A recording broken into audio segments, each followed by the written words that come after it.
All right, you guys, thank you so much for coming on to my channel. It is Sarah at carnivore.yogi. And I'm so excited to have a really good friend of mine and my teacher, Jill Wener, here on the channel today. She is a medical doctor turned meditation teacher, also who teaches tapping. And, you know, you guys, this is a little different than a lot of the content that I put out, but I believe it's important right now because I have viewers all over the world.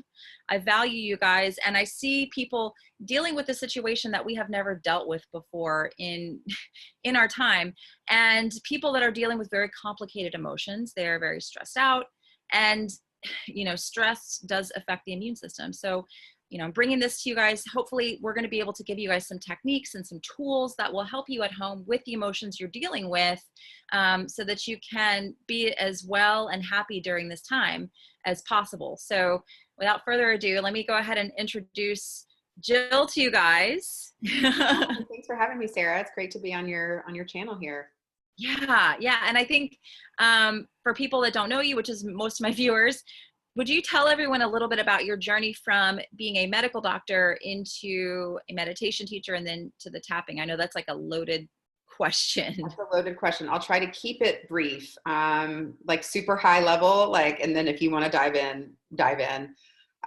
So I finished my residency in 2006, I did my residency in internal medicine, worked in the hospital setting for 10 years. About 5 years into that, I got really, really burnt out. And I had previously been the most skeptical, type A, non-spiritual, anxious, monkey-minded doctor person you've ever met. So I was the least likely meditator ever.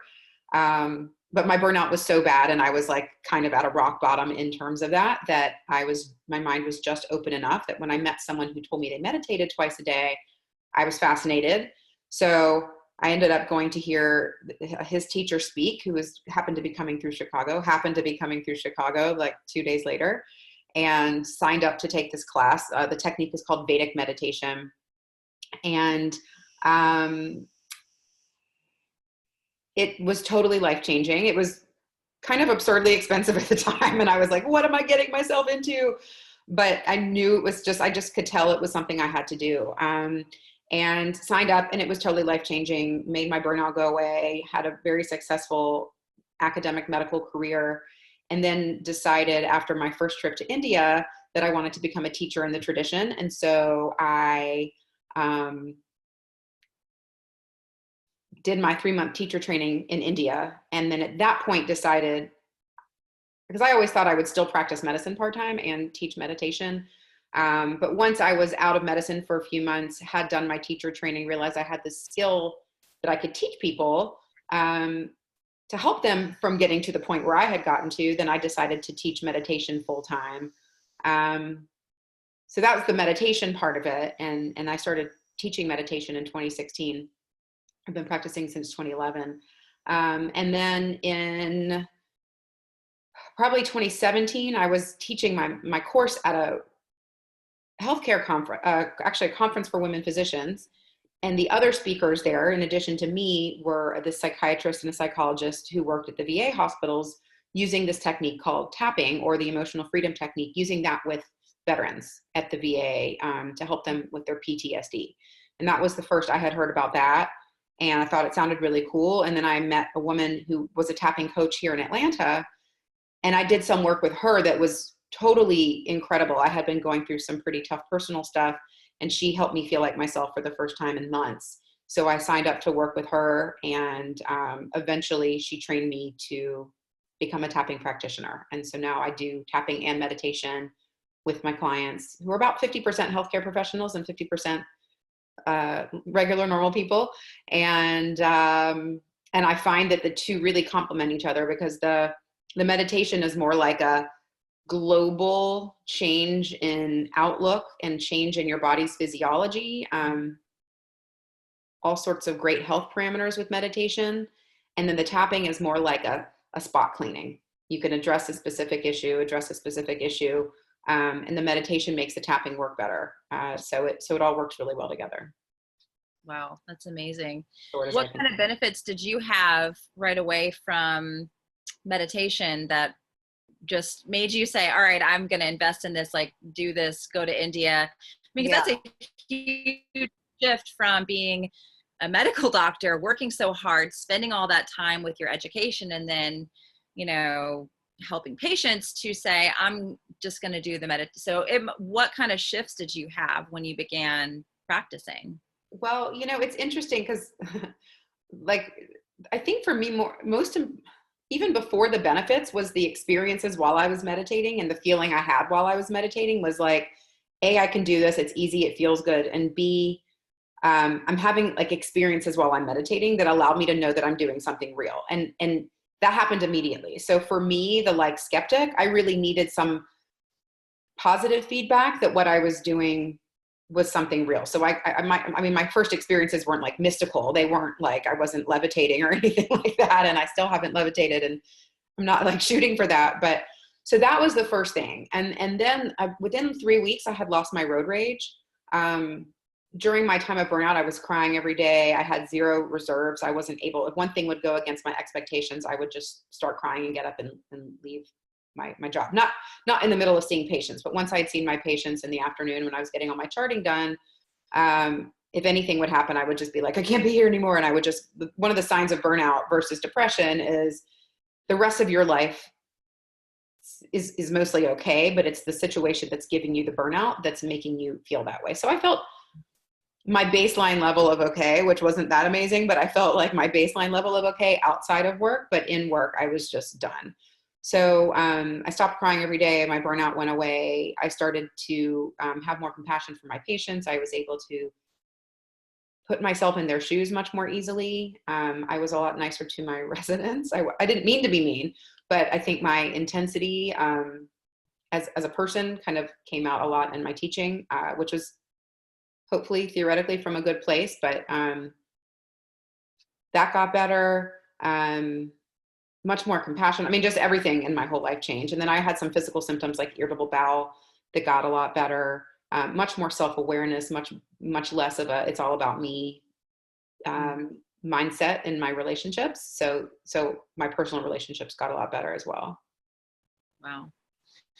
It's amazing, you know, and I have the same experience. You guys, Jill actually taught me in person how to meditate, and I had a completely life-changing experience, and I'm still experiencing that. It's just an amazing part of my life. So that's another reason I'm really passionate about sharing this information to people watching my channel, even though they may not be interested in this type of thing. It just makes such a huge difference in your life. I was able to go off sleeping medication after being addicted to it for 20 years. Within 3 months of learning to meditate, I was off my sleeping medication completely. And I never thought I'd be able to. And that's just the tip of the iceberg. So I also wanted to mention, Jill teaches meditation in person, but she also now teaches it online. Yeah. And the tapping as well, which we're about to talk about. I'm going to link both of those courses below this video for anybody who is at home and is like, I want to learn this stuff. They can do it online now. So that's a really amazing resource. So let's jump into the tapping a little bit. If somebody's watching, they're like, what? Oh, and one other thing I wanted to mention for people who are watching, I get this a lot on this channel. Is meditation or tapping religious in any way? If someone has a strict religion, if they're meditating or if they're doing tapping, are they like poo-pooing on their religion? You know, let's talk about that myth real quick. You want me to answer? Yeah. Yeah. Oh yeah, absolutely. I get this question all the time, and I totally respect it. And I'm so glad when people do ask. I have taught, the answer is no, it's not a religion. The meditation technique comes from a body of knowledge called the Vedas, which are a body of knowledge that predate all religion. This knowledge does come from India. Hinduism and Buddhism do come from the Vedas, but also yoga does. There's also Vedic architecture, and there's Vedic warfare, and Vedic astrology. There's all sorts of different types of Vedic knowledge. Ayurveda comes from the Vedas, which is a health system, a holistic health system that started in India, that's used all over the place now. So this knowledge is very practical knowledge. It's ancient, but it's also very practical. And what I always say is that it helps people get in touch with whatever it is that they love and that they're passionate about and connect to. So I have taught, you know, very staunch and not so staunch atheists, Jews, Christians, Muslims, Hindus, Buddhists. I've taught some people who are Baha'i. All it'll do is make you connect more to what it is that you already believe. And you don't have to have a belief system at all in order to benefit from this type of meditation. So that's super important. Tapping is based on the same meridians that are used in acupuncture and traditional Chinese medicine. Meridians are energy points, are energy centers in your body. And instead of using needles, you like tap. Well, you don't tap there. You tap here on the head in a few different spots. And so it is fully distilled, and there's nothing at all. I mean, meditation has there are some components that can be spiritual about it, but tapping itself is even more distilled from that. And it's really just this great stress reduction technique. It is energetic, but everything in the body is energy. And I think that energy itself is a scientifically enough proven that it's not, I don't think it's really woo at all, even though some people might consider it to be that. So, yeah, so I think that answered your question. And I did actually, interestingly, have one woman on one of my retreats. One of my doctors was having a really hard time because she's very religious Christian. And she said, and we use a mantra, a Sanskrit mantra in the meditation, and it has no meaning. It literally is not related to anything at all. It has no meaning. But she was having a hard time using the mantra. And so she sort of shared with us after our meditation in one of the sessions, she said that she was feeling uncomfortable. So she started using a different mantra, like a prayer to God, like something like come Lord, or something like that. And she said that God literally guided her back to using her mantra. So no, I could not bring that up myself, but she was one of the most religious people I have ever met. And she had that experience where she felt like she was guided by her connection with what she believes in to move towards, to be okay doing this practice. So I always like to share that because I don't have that type of religious background. And I myself couldn't, having her say that is, I think, such a great tool for people who are very religious, who might be concerned about it. Yeah. I get that a lot on this channel. People saying, well, I'm a Christian, so I don't believe in yoga and I don't believe in meditation.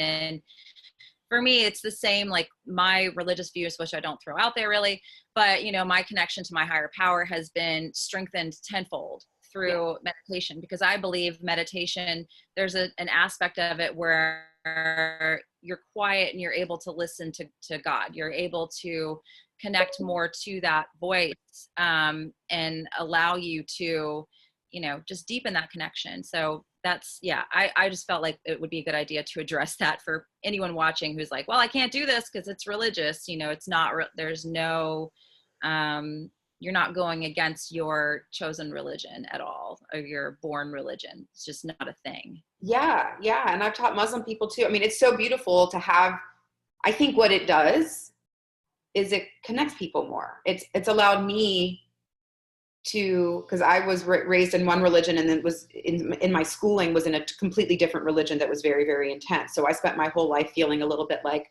opposed to strong religion, because I felt like I was kind of marginalized all of my education. But this has allowed me to stop feeling that way when people talk about religion. It's opened me up more to seeing a commonality between people rather than seeing it as different. And I have so much more respect for people of all different beliefs or lack of beliefs. So it's really been a beautiful experience in that way. And that I certainly was not why I started meditating. I started meditating because I was crying every day and I needed to get through the day, Yeah, that's like, I should be meditating. We talk about it so much in our society, like, yo, just meditate. And, I think people just have no idea how to meditate, So let's jump into tapping a little bit. How can tapping help people deal with specific emotions? Like, say somebody is like, I'm anxious right now. My chest feels tight. There's so much uncertainty out there that it's just got me like kind of wrapped up, feeling tight in my chest and anxious. How would you kind of guide that person with tapping?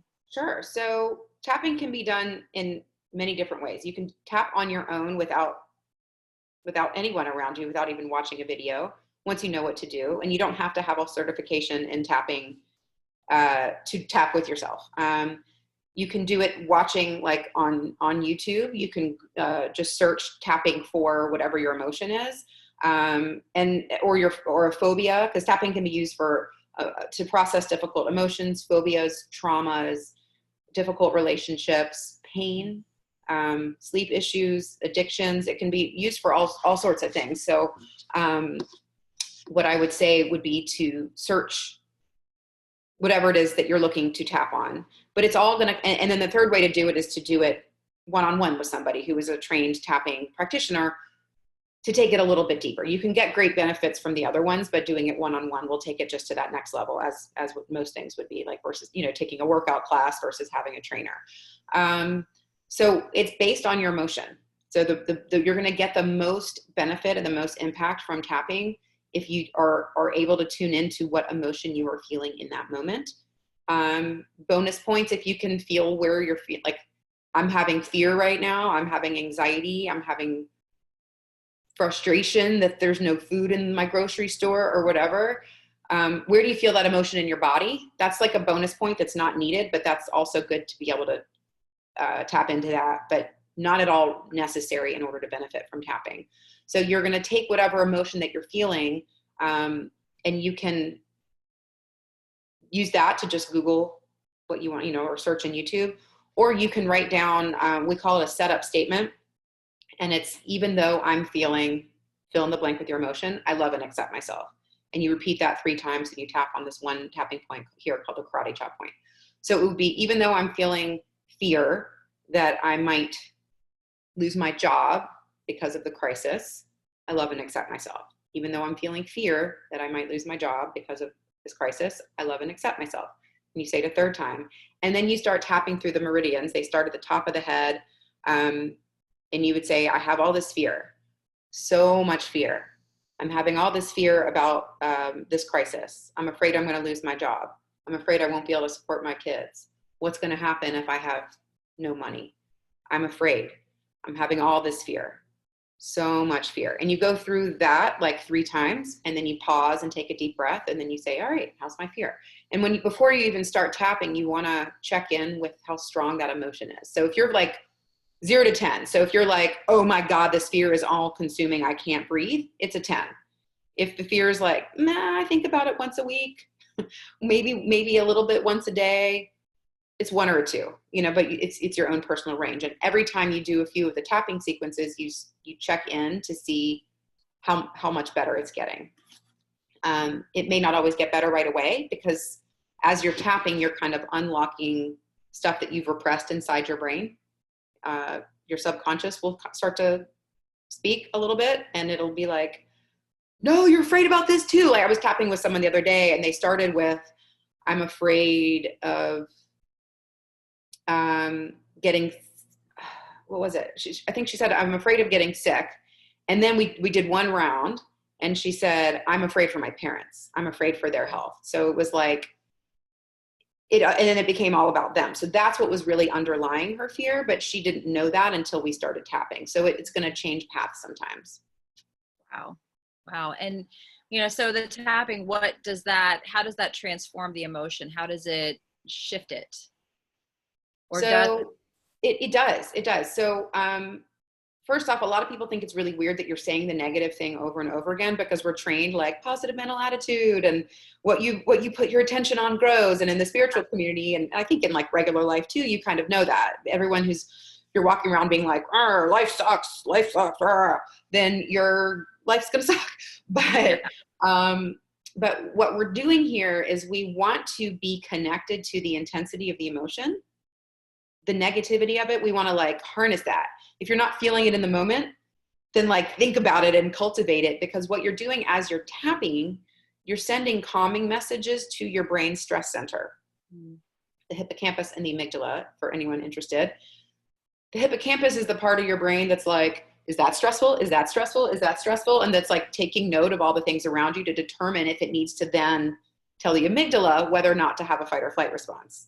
That's the survival response, the stress response. So the hippocampus is like the gatekeeper to the amygdala, which is the one that then goes full fight or flight. And so you're telling the hippocampus, it's cool. This isn't stressful. So it's like, I'm having, 10 out of 10 fear about, if you're public speaking phobia and you're having a panic attack in the moment and you're like, I'm afraid of speaking. I'm so afraid of speaking. You're telling the brain as you're saying that you're actually, that speaking isn't scary. And so then you'll start to have this realization as you're tapping, you're like, the numbers go down and lower. Then your brain no longer thinks that it's scary. For major, major emotions, for major, major phobias, it can sometimes leave very quickly. And sometimes it takes a few more attempts, because if you just tap on, I'm having anxiety right now, but you always have anxiety and 18 million things give you anxiety, you're not going to in 20 minutes get rid of your anxiety. But if you say, the more specific you can be about the emotion, the better.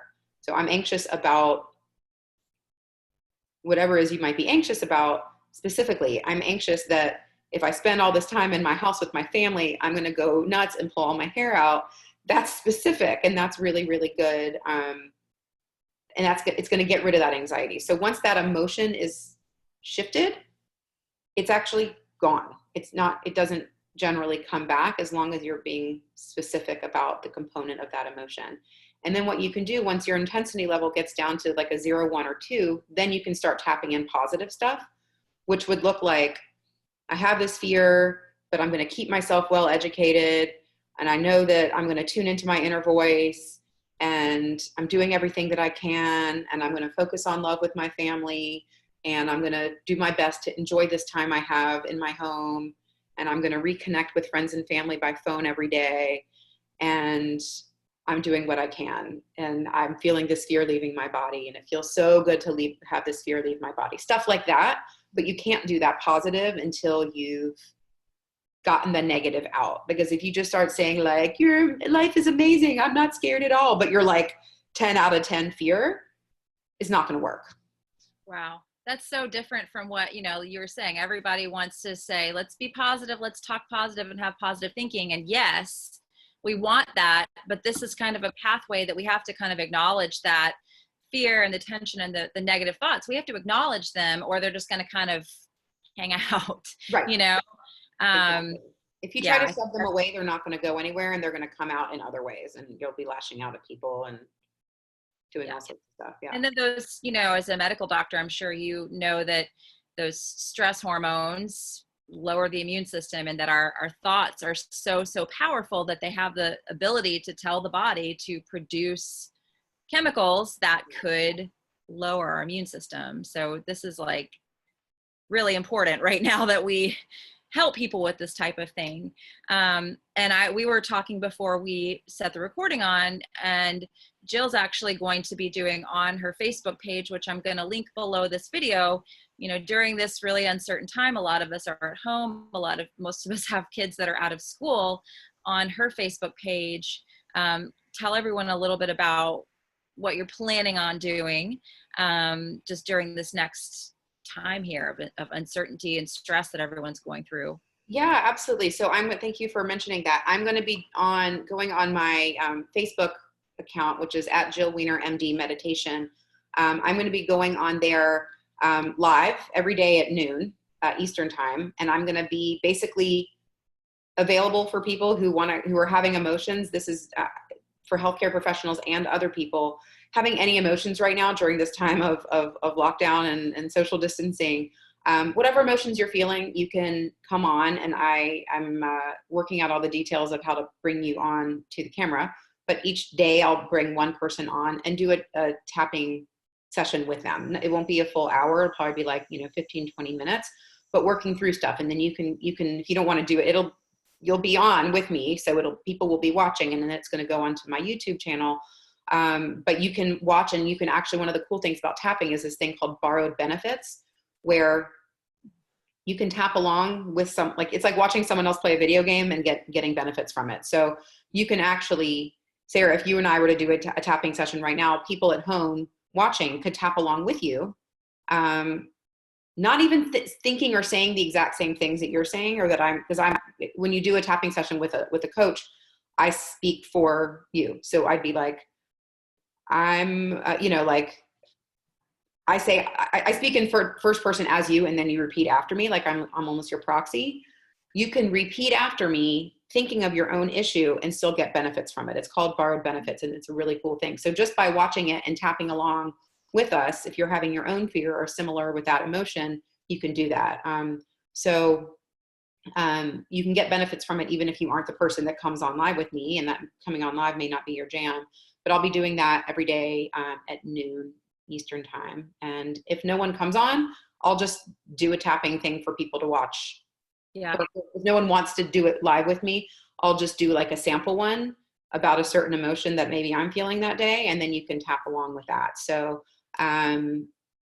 that's something that I'm going to be doing starting today, which is really exciting. Awesome. That is really exciting. And another thing, if you guys are watching and you know someone who is a healthcare professional, or you are a healthcare professional, you make sure you share this with your healthcare professional friends, because one of the things we were kind of chatting about before we went on camera was just different emotions and things that healthcare providers, who we need them right now in our country. We need them to be strong. We need them to be mentally okay.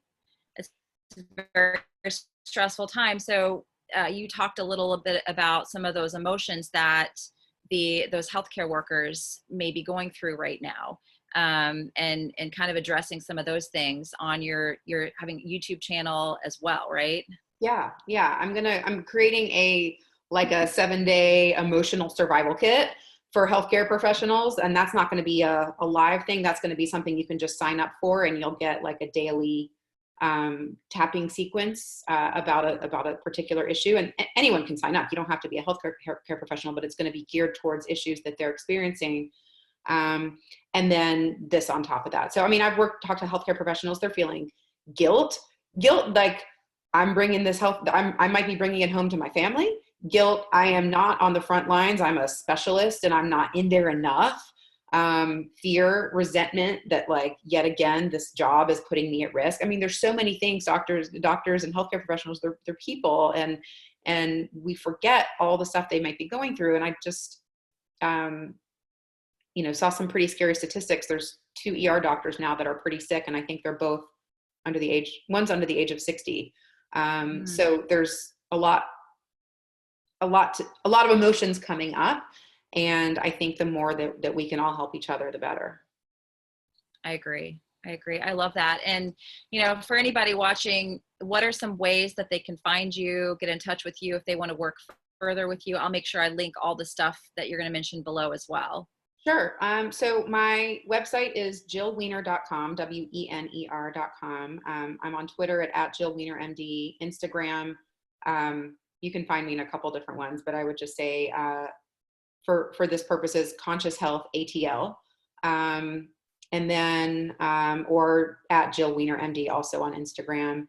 My Facebook page at Jill Wener MD Meditation, and then my website I told you about. And so the website has information about tapping. If you want to do one-on-one sessions, I do those virtually most of the time anyway. So they're a perfect way to work with someone one-on-one without having to get in your car and drive anywhere, and then also not having the face-to-face interaction. Now with tapping, you do touch your face, so you got to wash your hands before and wash your hands after, but you're doing it in the confinement of your own home, so you're not touching your face out in public doing it. You're doing it when you're clean. So that's the only thing to really worry about there. Yes, that's a medical doctor and you coming out as also. I love it. Well, this has been so helpful, and like I said, you guys, it's a little different from what I usually talk about on this channel, but I think it's so important right now that we look at health as a whole body thing, an emotional thing, a mind thing, that we don't just isolate it to diet. We have to really start paying attention to our stress, the way we manage it right now, because it's something that we have never really been through before. So I do hope this conversation was helpful, and I will link all of Jill's information below this video. But any final thoughts, Jill, before we say goodbye to everybody? I just want to, wish everybody all the health and calm, and that if you don't want to use this as a resource, you have someone to talk to, and remember that everybody's handling this in a different way. do your best to be compassionate. We're all going to be online a lot more, so let's all try our best to be kind and understand that everybody's got different backgrounds and different understandings and different skills, and we're all just doing the best to be good citizens and get through this. I love it. Well, thank you so much, and you guys make sure you check out all her stuff. Thanks, All right. Sarah. Thank you.